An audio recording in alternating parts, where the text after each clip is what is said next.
Hindi mo pwedeng tanungin ng isda kung paano siya mahuli. Ang tatanungin mo is yung manging isda kung paano manghuli ng isda. Yang mga babae na yan, kinip safe yan hanggat maaari. Bata pa lang, iniingatan na yan. So, how can you make sure na itong babae na to, alam niya ang realidad ng mundo? Hindi mo pwedeng paikutin ang mundo mo sa isang babae na laging kontra sa'yo. Oo, masarap sa pakiramdam na meron ka na bebembang ropa. Pero ang babae nagbabase sa nararamdaman. So, dapat alam mo rin kung paano kontrahin or sabihin. Unahin mo yung purpose mo, ropa. Hindi mo dapat inuuna yung nararamdaman mo at lalong hindi mo dapat inuuna yung babae mo. Tapos ikaw tong si tanga, may gagawin ka, ang gagawin mo, ika-cancel mo para sa kanya. Putang ina. Hindi na ako makikipag-live-in. Sinusumpa ko to, hayop. This is the last one yung pinakamaganda. Okay. Ilang beses natin sinabi to sa content natin na wag kayong makikipag-live-in. Okay?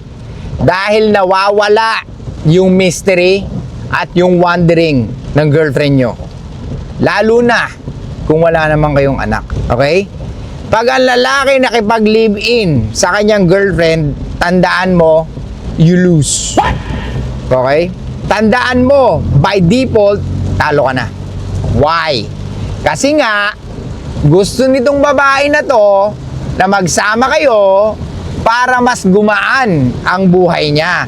Hindi sasama ang babae sa lalaki para bumigat yung mga ginagawa niya. Dahil ang dahilan, sasama siya sa lalaki or papayag siya makipag-live-in sa'yo because meron siyang makukuha na mas maganda at mas masarap na buhay kesa pag nasa bahay siya.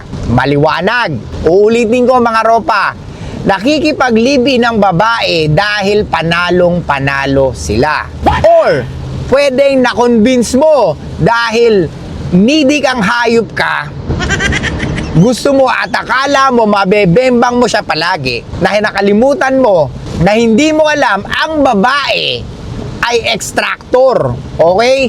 Ibig sabihin, kung laging may mahuhugot sa'yo ang mga babae, huhugutin nila kung anong meron ka. Gets? Kaya nga mga ropa, uulitin ko sa inyo. Talo tayo pag nakipag-live-in tayo sa mga babae dahil ang gusto niyan, mas gumaan ang buhay nila. Hindi sasama yan sa'yo na mag-live-in kayong dalawa para pabigatin ang buhay niya. Gets?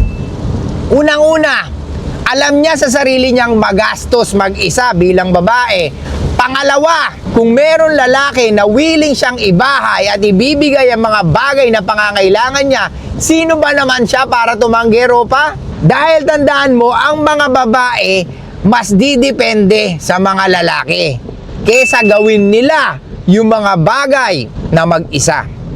Okay? Talo ka dahil wala ng mystery, wala ng wondering, wala ng competition. Dito mo na makikita ang totoong ugali niya. Dito mo na makikita kung ano siya bilang babae or bilang girlfriend, bilang magiging asawa mo someday. Kaya, mga ropa, uulitin ko, kung may kakayahan ka na ibahay siya, pwede naman, iupa mo na lang kung gusto mo. Pero make sure, panalo ka sa gagawin mo. Like pupunta ka 3 times a week, 4 times a week. I'm not saying na side chick ha. Talagang main chick mo to. Kumuha ka ng bahay. Pupuntahan mo siya doon. Di ba? Kesa magsama kayong dalawa. Or pwedeng once in a while matulog ka doon. Kesa yung ibabahay mo at kasama mo siya. Kasi kahit ikaw, pwedeng mawalan ka ng peace of mind. Tayong mga lalaki, napakahalaga ng peace of mind sa atin, mga ropa. At alam nyo yan. Di ba? Hindi dapat natin hinihingi yan. Dahil dapat nasa atin na yan. So paano natin makukuha yung peace of mind na walang nagbubunganga, na walang bungangera, na walang combative, na walang opinionated, na walang nangungontra sa atin? Dapat meron kang tirahan na ikaw mag-isa. Dapat hindi ka makipag-live-in sa girlfriend mo, tanga. May nagko-comment sa atin, paano kung makakatulong naman siya sa akin?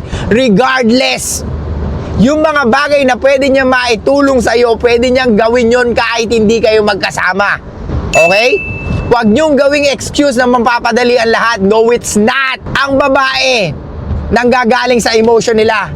Hindi totoo na mas mapapabilis ang lahat. Unless same kayo ng mindset, tropa. Kaso mas mahirap yon.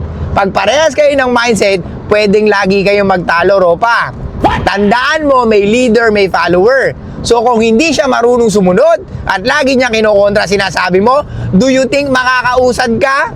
Kahit na sinasabi mo pa na makakatulong siya? Gets? Ang babae, let's say may gagawin ka, babe, parang nagkikrib ako sa ice cream. Babe, parang gusto kong mag-coffee dito sa mall na to. Babe, may bagong bukas na mall. Tapos ikaw tong si tanga, may gagawin ka, ang gagawin mo, ika-cancel mo para sa kanya. Yun ang mga lalaking boploks. Unahin mo yung purpose mo, ropa. Hindi mo dapat inuuna yung nararamdaman mo at lalong hindi mo dapat inuuna yung babae mo. Dahil ang mga babae nakakapagpabagal sa ating mga lalaki. Yung mga kilos mo na dapat kalkulado mo pero nasisira dahil gusto mong i-please ang babae mo. Gets? Hindi ganon, ropa. Oo, ando na tayo. You want to make her feel how you love her. Pero tandaan mo, iba ang pagmamahal natin sa pagmamahal nila sa atin.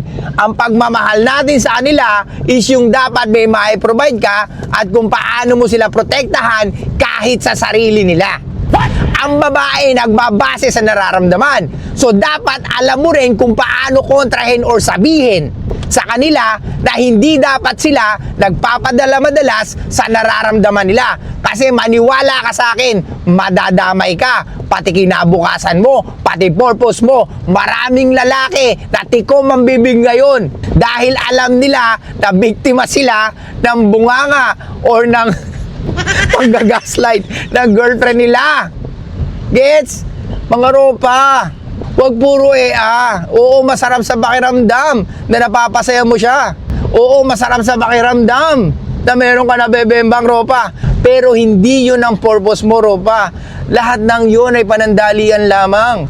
Ang totoong purpose natin is yung makita na may silbi ka sa mundong ito, sa buhay mo, at lalong-lalo na sa bubuing mong pamilya. Gets? Hindi mo pwedeng paikutin ang mundo mo sa isang babae na laging kontra sa'yo. Uulitin ko, hindi mo pwedeng paikutin ang mundo mo sa babaeng matigas ang ulo, sa babaeng laging kontra sa'yo. Dahil yaan ang reason kung bakit bumabagal or nag-slow ang takbo ng pag-asenso mo dahil ayaw niya lumalabas ka. Ayaw niya makipagtropa ka sa mga dati mong tropa dahil ganyan yung mga babae na ang iniisip kundi sarili nila.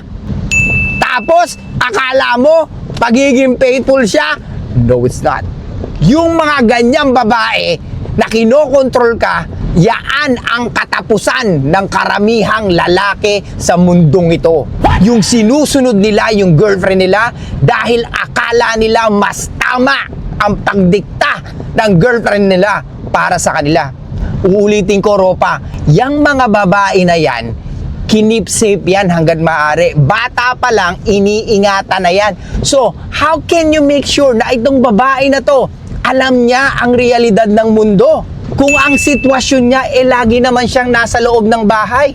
Kaya nga sabi ko sa inyo, huwag kayong makikinig sa mga babaeng nagbibigay ng advice. Hindi mo pwedeng tanungin ng isda kung paano siya mahuli. Ang tatanungin mo is yung manging isda kung paano manghuli ng isda.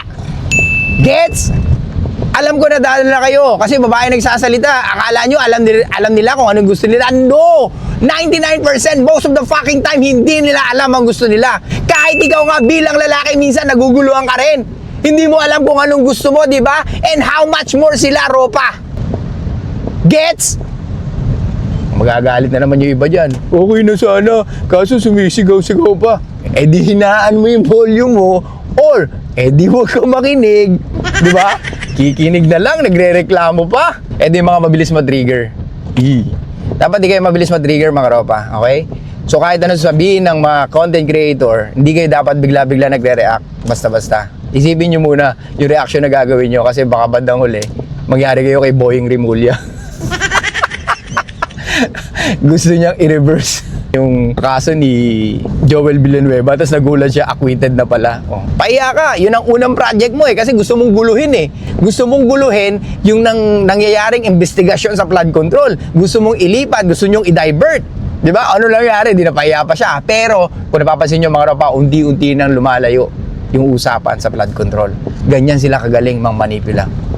Kasi lahat naman talaga damay-damay dyan Kasi at least 99.9% corrupt yung mga yan. Pero syempre, mahirap magkaso. Paano pa matutunayan?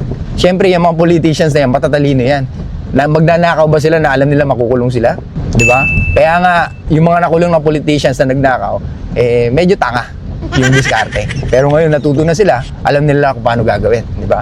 And let's say, kahit politician ka pero hindi ka nakakulong, alam mo na kagad kung paano gagawin. Kasi nangyayari na sa ibang politicians Kung ano yung mistakes nila, hindi mo na gagawin.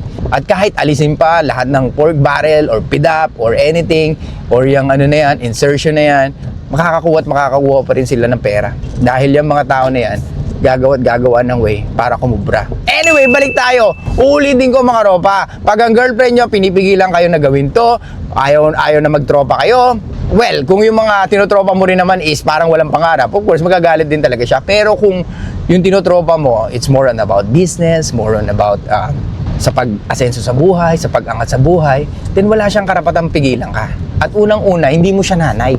Girlfriend mo siya. Nandyan siya para suportahan ka, hindi para pigilan ka sa mga bagay na pwedeng makapagpasaya sa'yo at pwedeng makapagpa-asenso sa inyong dalawa. Maliwanag? Maraming lalaki na oo, pero tandaan nyo, maging aware naman sana kayo kung ano yung ginagawa ng girlfriend nyo sa inyo. Minsan, power trip na lang yan Ginagawa na lang nila yan para at least ma-feel good sila Hindi nyo ba nare-realize yun? Women always want to feel something. So kung bored sila sa inyo, of course, gagawin nila yun. Di ba? Yun ang magiging trip nila. Napigilan ka sa mga ginagawa mo kahit na magbabasketball ka lang, you just go with your friends, you just, kumbaga once in a while makikipagkita ka sa mga tropa mo, di ba, kamustahan lang, kasi kailangan mo yun Kailangan mo yun mentally Why? Because kailangan mo ng masculine energy sa buhay mo, which is makukuha mo yun sa mga kaibigan mo. Hindi naman pwedeng lagi sa tatay mo. Di ba, iba rin naman yung level nyo. Pero syempre, kung kulang daddy mo, pwede. Di ba? Pero syempre, iba yung may tropa kang lalaki or iba yung may mga tropa kang lalaki. Kasi pwede nyo pag-usapan yung mga bagay-bagay na kahit na mabigat yung problema, pwede nyo pag-anin. Dahil sa mga kung paano kayo mag-usap. Hindi pwedeng may problema ka, kakausapin mo, girlfriend mo. Hindi pwede. Kasi kahit siya pwedeng ma-turn off. Ano kakausapin mo nanay mo? Pwede naman. Pero, are you sure na maintindihan ka nanay mo? No, it's not. Kausapin mo yung kapwa mo lalaki, tito mo, ninong mo. Oh, di ba? Pero yung, sorry ladies hindi talaga kasi magkakaiba tayo ng struggle So, masyado kayong pinamper ng mundong ito. Tapos, sa inyo kami makikinig or sa inyo kami maglalabas ng sama ng loob. Di ba? You can be sympathetic, but you will never be empathic to men. Because hindi nyo alam kung ano yung pinagdaanan namin, hindi nyo alam kung ano yung most of the time na struggle namin. Hindi nyo alam yung everyday na struggle namin sa sarili namin and of course, yung mga gusto namin maabot pa. Tapos dadagdag ka pa dahil